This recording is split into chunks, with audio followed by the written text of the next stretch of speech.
Hello and welcome to the Australian Olympic Team Weekly Wrap, where we take a look at what our Aussie athletes have been up to in the past 7 days. Australia has secured another 3 quota spots for Rio 2016 after a successful Oceania Championships in Melbourne.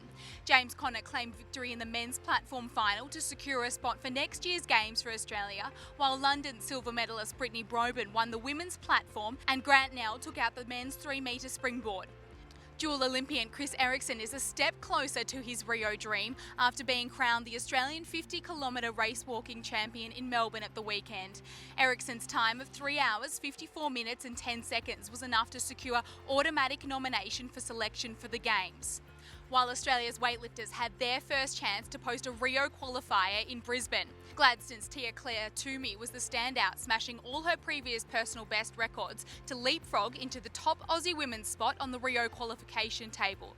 The 22-year-old recently finished second at the CrossFit Games and was also a silver medalist at the Pacific Games.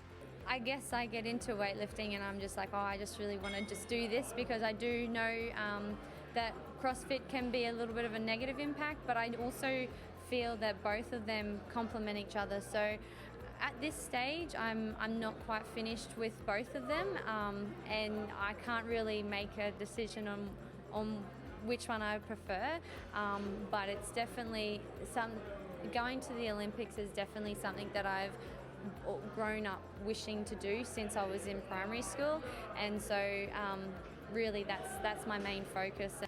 In the men's Commonwealth Games, dual medalist Simplice Ruboum was back at his best, lifting a total of 351 kilos, 5 more than he needed to post an Olympic qualifier. It comes after the Cameroon-born lifter contracted malaria earlier this year. Dual Olympian Damon Kelly had been hoping to improve on his 370 kilo total he lifted in October, but ended with 362. It means he has one last chance in Fiji in May to lift the 379 kilo total he needs to qualify for Rio. We spoke to Kelly at Aspire on the Gold Coast, where he said the competition in Fiji will decide who will get to represent Australia at the Games next year. So for our qualification for Rio, we'll have to go through our Continental Championships, the Oceania Championships in Fiji in May next year, in 2016. And how it works is that the top 5 countries in Oceania will qualify one spot each. So based on previous results, Australia's finished in that top 5, so we'll hope we'll do that again and qualify our one spot.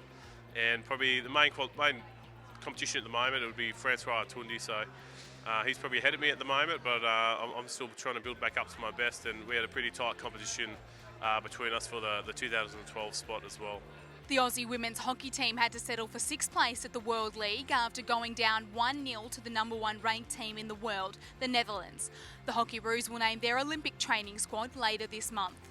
And that's it for this week. Stay up to date at olympics.com.au and come with us on the journey to Rio 2016.